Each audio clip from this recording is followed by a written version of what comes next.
Every 4 years since 1930, football fans across the globe have converged for what is arguably the biggest sporting event in the world, the FIFA World Cup. From the 20th of November to the 18th of December 2022, football fans once again gathered for the 2022 FIFA World Cup held in Qatar.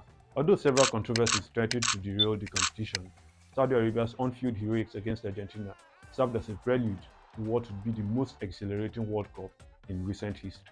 But while most people watch the games, the intelligence by tech pointing scoured the web for data on the World Cup. The result was a mini report with some interesting data. Bet you didn't know that the 2022 World Cup was the first time a coach was issued a red card, or that Lionel Messi started the World Cup with no goals in the knockout stages, but ended up with four. Whether you're an avid follower of the game, or just curious about how much technology was used in the game, which by the way was a lot, this report is a must read. Get your copy of the report by visiting intelligence.techpoint.africa.